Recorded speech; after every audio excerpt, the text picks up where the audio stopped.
A very good evening to everybody watching. Thank you for joining us tonight on the evening review.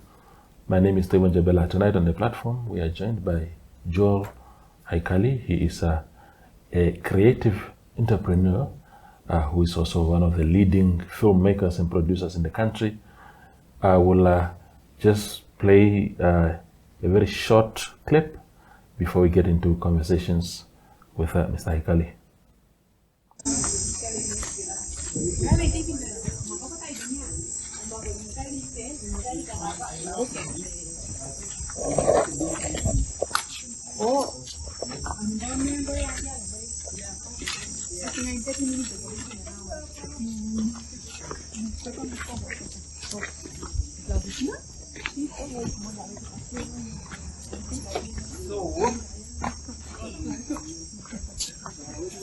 Basically, what I'm going to show you guys now is what you could call a prop and costume warehouse. It's about 15 years of collecting and producing props in other industry called cultural artifacts, costume in other industry called fashion, but fashion for specific projects, right? It really started with identifying the need, because creative industry, we've been documenting also the creative industry ecosystem. I think Olivia can also show the books that we used to publish, the first one of 2018. And we try to understand what are the gaps in the ecosystem and the value chain. And one of them was like, you cannot tell any story, even the German colonial time, if you don't have materials of that time. Whether it's a theater play, it doesn't matter, you need this kind of stuff. And from there we started really make some stuff like that. So this is what I want to show you guys. That is Joel Haikali speaking to visitors to his establishment. He will explain in a moment what that was about. But Joel, welcome to the show. It's really a pleasure speaking to you, more so because I happen to be just one of the few people that probably have followed your journey very well. I was with you at the University of Namibia for 4 years. We were classmates. And when all of us were studying towards, wanting to become journalists and PROs and communicators, you were always talking about film. And we never understood you. We were like, film, what are these things that the guy is talking about? And you have become one of the leading producers and makers of films in the country. If you can sum up just the journey, how it has been since then. Terrible. First of all, thank you so much for having me on your platform. Yeah, it has been quite an incredible journey since the university days. That must have been at the early 2000s. Yeah.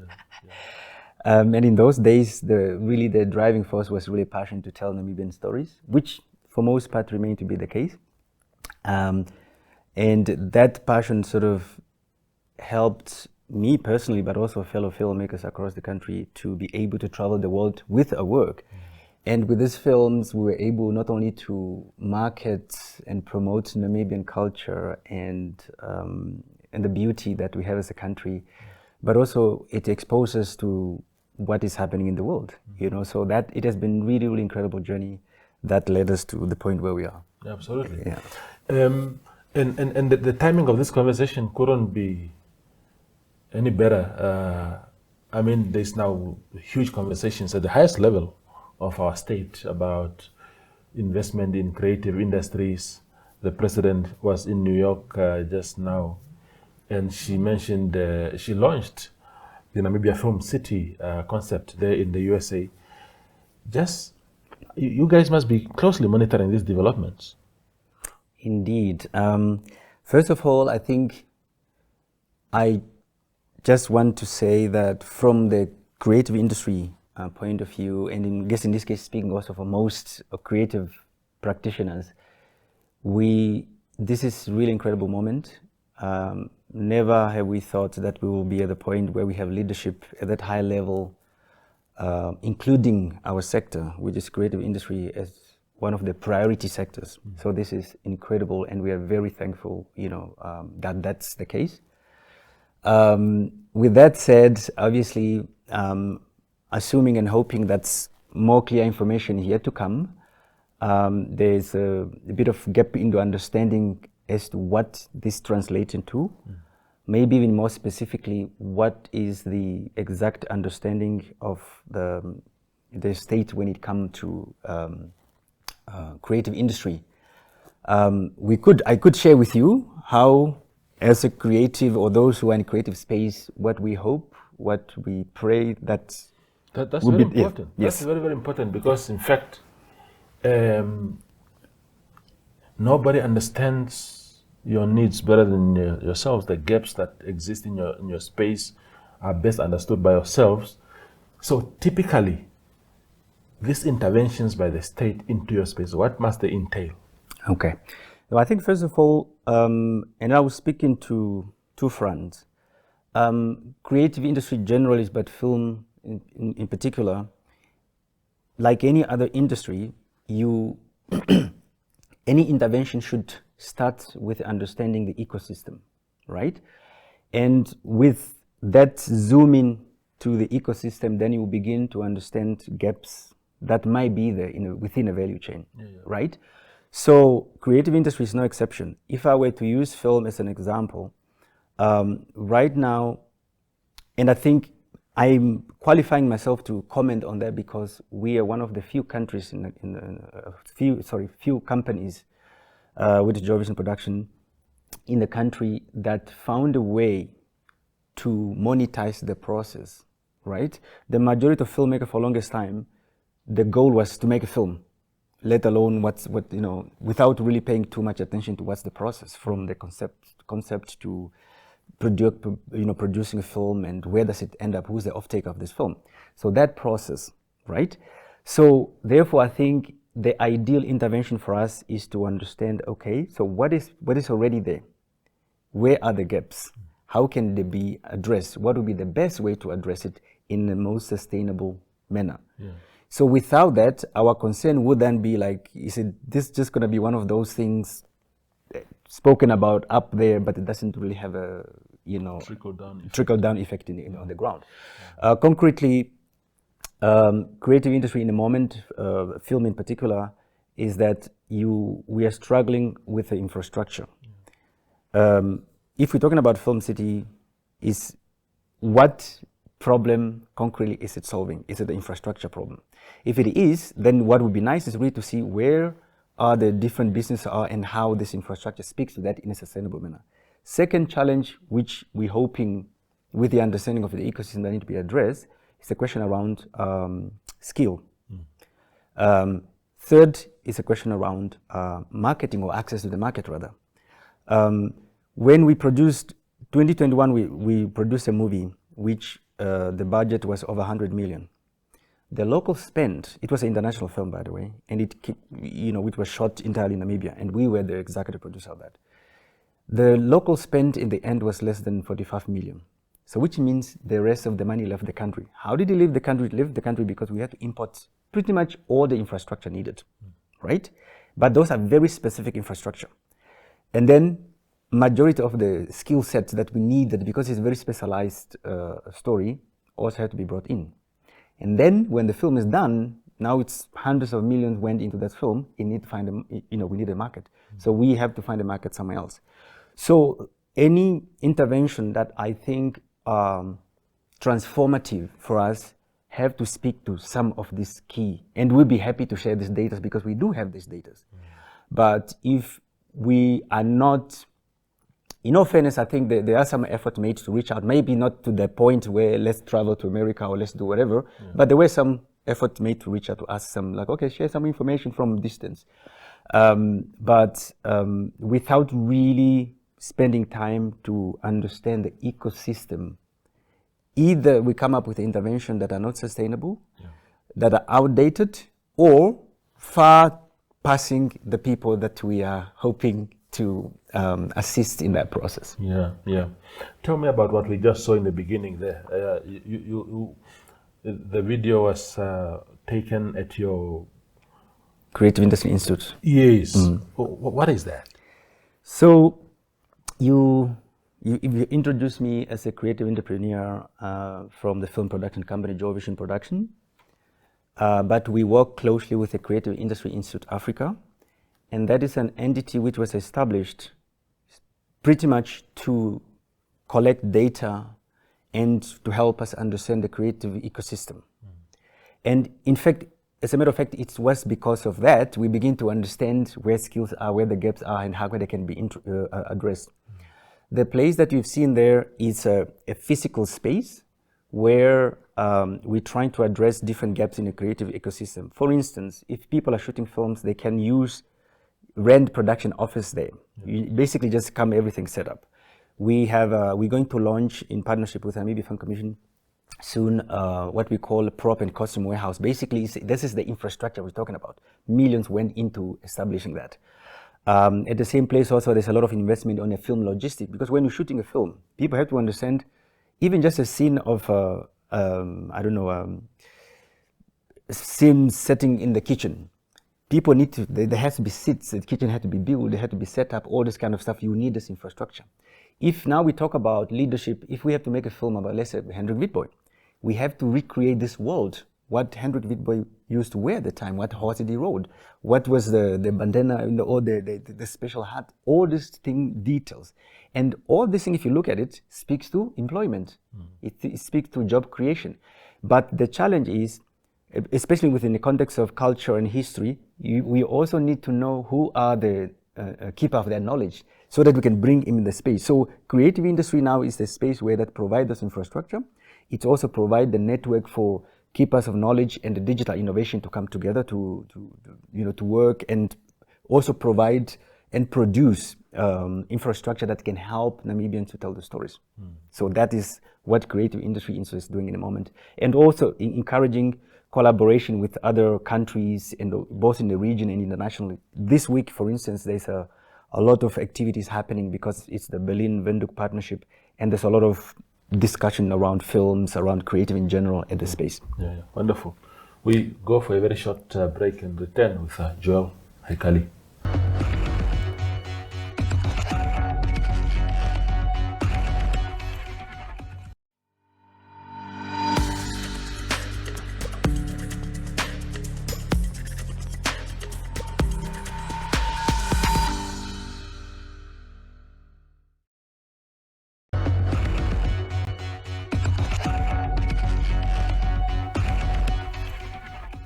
We continue our conversation here on the Evening Review with Joel Haikali. How rude of me not to congratulate you also on a massive production. Last week, a documentary called Netumbo, A Leader Beyond Politics, screened at Stekinaka at the Grove Mall, and you had a hand there. Tell us what you did for as far as that production is concerned. Thank you very much. Yes, indeed. I was the co-writer and the director of that documentary. And then my partner, Sophie, was the producer. And it was financially supported by the MultiChoice. So we are literally the creative behind the documentary. Wonderful. Yes. Congratulations, man. Thank It's you. really a local production about our head of state. It couldn't, in the olden days, how much local, in terms of, I suppose, all the things that were necessary to come up with that, how much of that was locally sourced? So this particular one, because the film follows a journey of Her Excellency from her early years to her time in the struggle, in exile, and the time in East Africa where she was representative there, and then, of course, independent Namibia, and then now becoming a president. That was very, first of all, for me, it was an honor because witnessing this, because you have to do a lot of research to do it really properly. But at the same time, which on one hand, there's a call for celebration there, but at the same time, that is a sitting president. There's also has to be some sort of critical language to it, So that was a really, really great experience. But in terms of what are some of the challenges, particularly where we needed to look beyond the Namibian borders, that most of our leadership, I don't think is necessarily unique to Her Excellency in this case, is that they went, or there aren't enough, some cases at all, imageries of the early days. And when you're telling a story in a documentary film, it's not enough just to have a person speaking as giving an interview. If they say, look, I grew up like this, as a young child, I used to run, I used to do ABCD, but where the imagery to support that? Because at work, there's something, an expression, I think it was a South African photographer who said, and I thought it resonates very much with me, which says, there's no history without evidence. So therefore, even the moment then when imagery began to be available, particularly when she addressed the UN and Geneva and some other international platforms, we found that those imageries and videos are so expensive. Like, to give an example, 40-second, one of the clips that we wanted to use, we were charged $2,200 US for 40-second, and you needed maybe 10 minutes. So it's very, very expensive. And when I had an opportunity to address the audience at the premiere, I really emphasized to say, look, without those, what we call archive material, it's very difficult to tell history of our, particularly in this case of our leaders, because you need to have those images. Now we know some of them are out there at the Associated Press or those international medias, but without that, it's very difficult to do. And that was really one of the fundamental challenges. Yeah.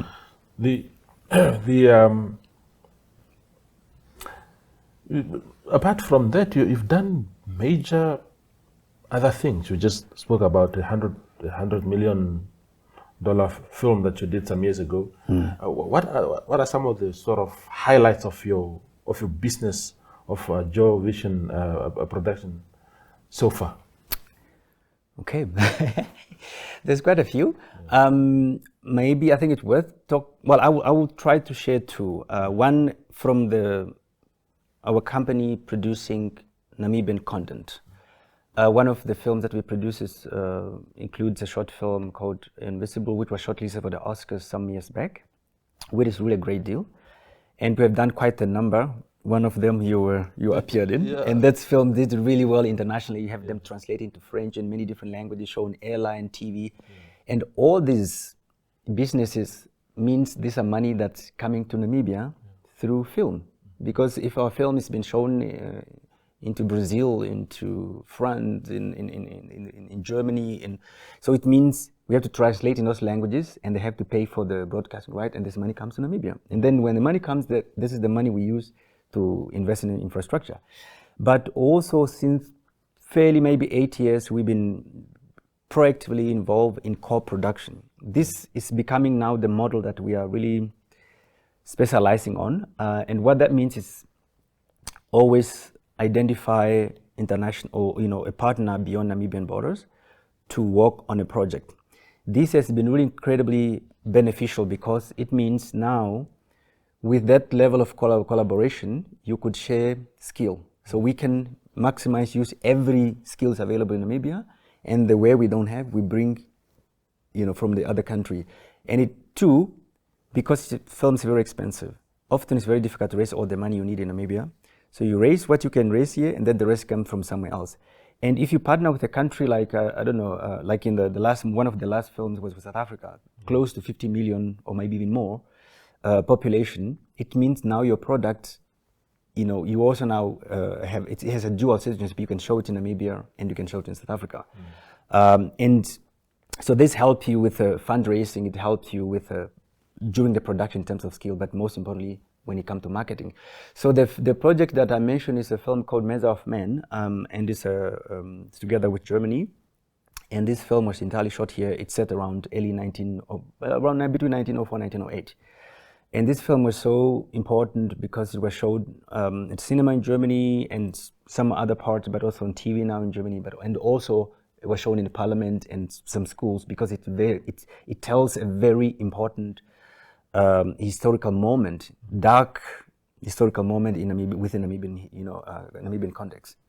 And this film was one of the highest budget that we have handled, but between we handled quite so therefore for the few years we were the main employer within the creative industry. Yeah, wonderful. Yeah. Just going back to the hyper again, this policy intervention about boosting the creative industry as part of the broader government agenda to fight unemployment and all these kind of things. For a filmmaker like yourself to live off your craft properly, what must happen? What specifically should government do to say, okay, now the soil is fertile enough for me to now thrive properly? What need to happen, again, I will keep stressing this, is the ecosystem need to be strengthened. It's not enough just to have the funding component sorted. And the funding, I mean having money available for filmmakers to tell stories. Because usually people need to understand when you have money available for filmmakers to tell stories, usually this money doesn't end up in the pocket of the filmmakers. They use it to pay for everything else they need to produce a film. That's a process, right? But let me just stop you there, Joel. So making money available means what? I just come to Joel and I give you free money, or it has to be attached to some production that the government wants and they put money down for you to do something for them. What does availing money mean? Okay. So there is, I guess one can even benchmark on South Africa, but Namibia also, they've been doing it in a very low key, like through the NFC. So Namibia Film Commission for many years been, I understand, I'm speaking a little bit under correction now, but I think the annual budget that they use, that's available for Namibian dudes now, sort of like you know when you give me a little chicken, the total is, I think, about 3 million. And from the 3 million, different filmmakers should make different films to, and then this money also comes with a condition. You have to pay your cameras, you have to rent cameras, you have to do this. And then the filmmakers' hope is that they have a product which often, without a market readily available, they also can't make money out of it. So there's really a lot of gaps in the value chain that I'm talking about. For me, speaking here, since close to 10 years, we were living completely from making films through, from creative industry. And we were able to do that again because our focus changed from just making this film that won an award, because we realized already over 10 years ago, my films won awards internationally.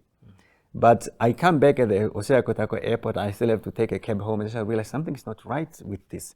You celebrated there, you come home, you have nothing. So things changed when we start to look at, like, wait a minute, the process. Every time I have to make a film, what do I need? I need this, I need this, I need this. But what if I provide this, not only for myself, but for fellow creatives, Because every time, in the moment, it's very expensive to make a film, because a lot of filmmakers, to make a film, let's say it's a story set in 1995. You have to buy t-shirts that people used to wear at the time. You have to buy the whole costume. You have to find cars that people used to drive at the time. There's already half of your budget gone, because there are no infrastructure where you can rent the stuff. Now at the Creative Industry Institute, we have cars of the 80s, we have cars of the 70s, we have clothes that people worn since 1904. So now anybody can tell a story given and you charge a tenth of the value.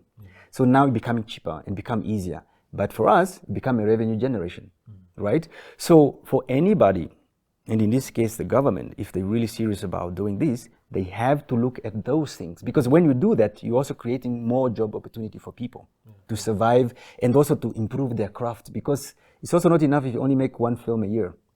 You get rusty and you need to improve. Absolutely. Yeah. But so if typically if you produce, okay, in this case of the president's documentary, of course, there was an uptake sort of agreement already, if you like. Multi-choice is already on standby and stuff like that. You get paid and that's it. But if you initiate a film yourself,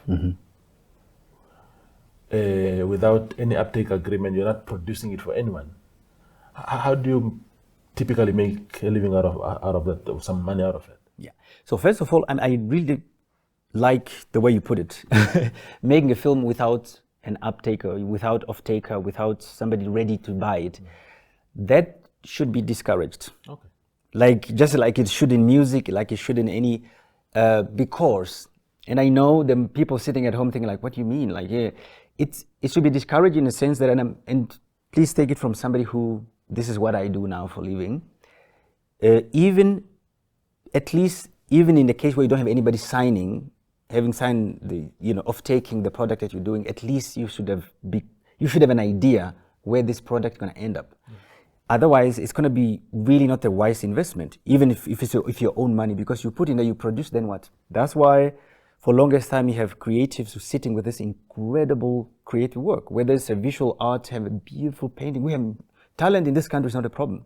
Pick anything, film, music, it's there. But what we missed along the way, and perhaps again another intervention from the state, just to help the entrepreneurial and help the people too, that ideally every time you produce something, there should be some thoughts of where this could be consumed, and ideally what would be the fair, compensation for that, because you are providing a service. So, and sometimes it can also be a question of, because we know now when you look around the world, it's not always that initially that creative or artists, that they are also business people. Usually you have a manager or somebody doing this, but either way, it's very, very important, because for us, things only change the moment we made a decision that every content that we put out, ideally, it should be clear who's going to offtake this. Because we are no different from mining or any other industries. The only thing is that before industry, they put creatives, But if it was mining, it means you have to some investment to exploit the area. What is the value of these things? Who's going to buy this thing? For how long this is? We should do the same thing for creative industry if we want it to really play and to live up to its full potential of that's transformative economically speaking. So that those elements have to be applied. Absolutely. Yeah. We have 30 seconds left. If you can sum up for me as an industry leader, Joel, what this Namibia Film City, again, is a concept that we do not, there's not a lot of information coming out, but typically, what should it do for a man like Joel Haikali? I think, to be honest, Toivo, it would depend, because for me, Film City, first of all, I think it could really be a good thing. But if it's done and designed with a foreign outlook, then it would do little for me. But it could really be transformative in the sense that it's about strengthening the ecosystem, like I said. It's about building, studios, let's say building villages where we can tell stories of our cultures, it could be. But if you build it only the studio like how they will be in America, then you are not serving me, you're serving the Americans. But how many American movies would come to use, and how many Namibians can participate there? But if that would include also reconstruction of some of our cultural villages and so on, it means when the movies are not happening, people could also go there to experience. People can also get married there. Schools could also go there. So I think it's really how can we holistically look at this? And the fundamental question is, what solution would something like this provide to the creative industry? I think this is really, really fundamental. The moment we are able to answer that question, I think we are on the right track. Absolutely. Brother, I'm grateful, and we left university when? 2006. So it's 19 years ago that we left that in that university, and today we are seated here. I'm incredibly proud of the men that you have become. Becoming an industry leader in your space, doing big things. Robin Tyson must be very, very proud of men like yourself and I just wanted to congratulate you again. Please keep going. We'll invite you back to the show as we continue to monitor what is happening in this new hype around creative industries. Thank you very much. Yeah, wonderful. That is Joel Haikali. He's a creative entrepreneur, the owner of Joe Vision Production, telling us about their expectations as an industry as far as investments in the creative industry is concerned. Thank you for watching.